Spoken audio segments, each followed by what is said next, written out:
What's up, guys? Viral King here, bringing you a Zane build. I've played Zane for about 50 hours now, 52, roughly around there. I've got a pretty good understanding of how he works now. I will say that he's probably the least, um, or the hardest Vault Hunter to make a specific build for. Because he doesn't really have a defined role compared to every other Vault Hunter, you kind of are just left to fend for yourself as far as like what kind of build you want to spec for and how effective it's going to be at what you want to do. With that being said, I've come up with a build. This build took me probably 3-4 hours of researching and just respecing, seeing how things worked. And I've come up with a pretty specialized build. This requires a lot of really specific gear, and I feel like that's something that Zane suffers from. You need a lot of very specific gear in order to make him work as good as possible. That being said, I spec'd into the barrier undercover skill tree and the doubled agent skill tree. We're using both the digiclone and the barrier. I won't go over like everything, but you can just kind of see the skills here. Basically, this is trying to maximize on your total amount of shields, your shield recharge delay, and your shield recharge rate being as good as possible. Shields, shields, shields, basically, that's the name of the game. Confident Competence kind of helps out with more shields as long as it's active. One of the key skills here is Brain Freeze. Zane scoring critical hit on an enemy has a chance to be slowed. Effect stacks until it's frozen.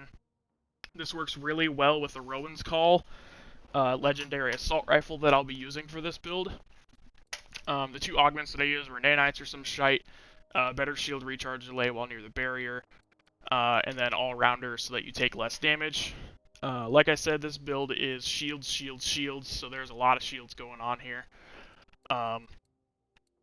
The really expensive jacket and futility belt are just for a little bit of extra tankiness. And then Calm, Cool, Collected. So an interesting part about this build is that you'll always be at 1 HP, which means that the last two effects of this skill never actually trigger.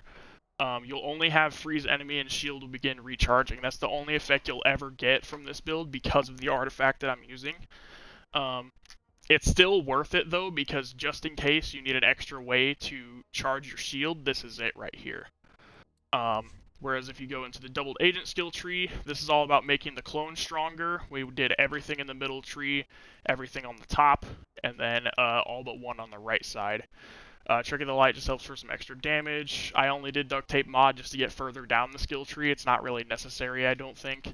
I will say that Donnybrook isn't necessary on this build at all, considering you have 0 or 1 HP. The HP regen here is null, and the extra damage you get from the kill skill is not worth it in my opinion. I would rather just throw out a grenade randomly when I'm firing. Extra magazine size doesn't hurt to have, and then these two are good, synchronicity and borrow time together, so you can have longer skill duration and more damage while each one is up. Quick breather, just in case you need another way to recharge your shield. Swap places with your clone and you're good to go. With the two augments that we're using, the Schadenfreude, whenever clone takes damage, your shield is restored by the portion of damage. Again, more shields. And then which one's real? Swap places with the clone, they're more likely to target the clone, which means, you know, on the side, technically, this helps your shields as well, because they won't be shooting you, and it gives time for your shields to recharge. Other than that, we went all the way down double barrel just to make the skill tree stronger. Or, excuse me, the digiclone stronger.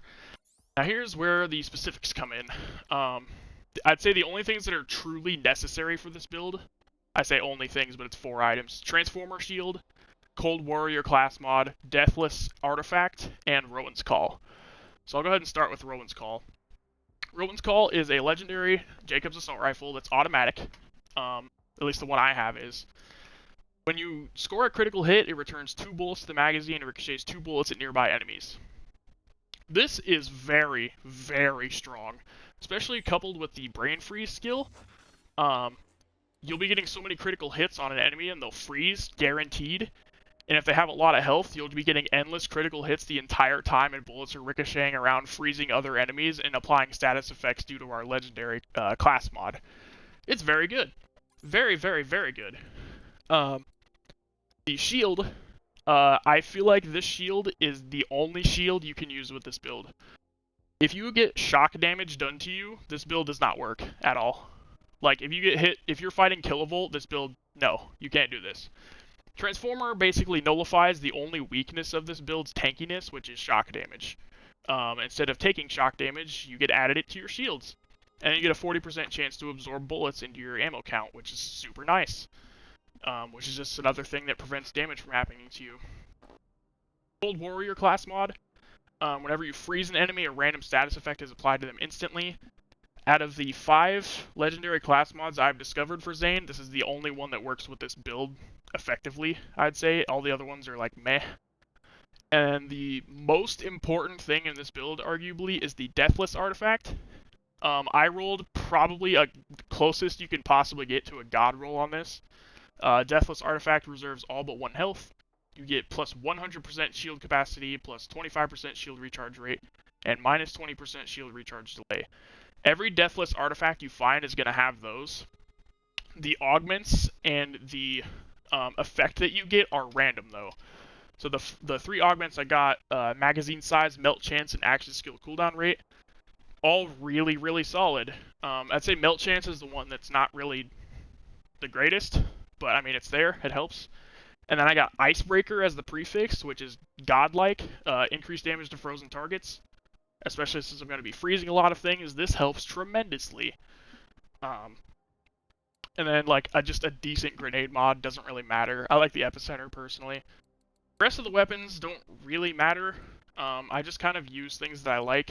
I like the Storm for getting rid of shields, especially your Digiclone. Digiclone using the Storm, and Yuzu using the Storm melts shields pretty fast. Crossroad is one of my personal favorite weapons, just the amount of damage it does, as well as having a radiation weapon is nice. And then Flacker is just the Flacker. It's always been an insane gun. It fires really slow, that's the only real downside. Oh, and another cool thing with this, since you're going to be having so much shields, you're going to be topped off pretty much the entire time. This skill in the Hunter skill tree, action skill cooldown rate increases while at full shields. You basically always have your action skills ready, which is super nice. We're going to find that out real quick. But I will say, Zane, as a character, is terrible at killing bosses. He's probably actually the worst Vault Hunter for killing bosses. He is not very good at killing them effectively. Flak and Moze are probably the 2 best. But Zane struggles. He's more of a trash killer, so he can do a lot of killing as far as trash. But other than that, he kind of struggles with bosses. As you're going to see, a lot of, like, Moze and Flak can easily kill this boss within seconds. Zane, he takes his sweet time. He'll be able to get it done, absolutely, but just not nearly as quickly or efficiently as Moze or Flak can. Now his shield's gone, we're going to move on over here. Keep an eye on my shield bar during the entire fight. It'll literally basically never go down. Here and there it can, but it'll pretty much never go down. Just super nice. You're super, super, super tanky for like no reason with this. So let's get a bunch of critical hits building and ricocheting bullets everywhere. We freezed a couple enemies there. We've already got Gigamind frozen somehow, even though I wasn't aiming at him, which is super nice. Also, swapping places with your clone. Your clone can also freeze enemies with his critical hits, which is super nice. And when he does, things kind of happen. So I'm just unloading into the crit spot with unlimited ammo, ricocheting bullets everywhere, applying status effects. Basically just keeps happening until he unfreezes, which is super nice. When you're fighting bosses, you kind of want to have one on each side, so your clone and you on the other side, so you can teleport between them. But that's pretty much Gigamind.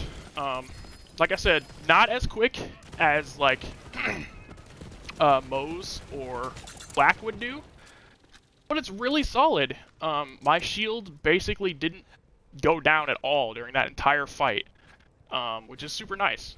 He's super, super, super tanky. Probably one of the tankiest Vault Hunters there is. and I really like that. He's also able to freeze things, do a nice crowd control. I am on Mayhem 3. I don't know what the modifiers are. I completely just went into this randomly. Normal bullet damage, that doesn't apply. He was taking less damage from cryo. The only thing that really affected me right there was less damage from cryo. And I was doing a lot of cryo damage still with freezing a bunch. Yeah, I mean, Zane's really solid. Probably one of the tankiest. Like I said, this build is highly specialized, so I don't expect a whole lot of people to be able to do this already, since the game's only been out for a week. But this is something to work towards if you want to. This is probably the funnest build I've made for him so far. Let me know if you guys know of any improvements for it, or any legendaries that might go well with him. But other than that, this video is done. I will see you guys later. Peace!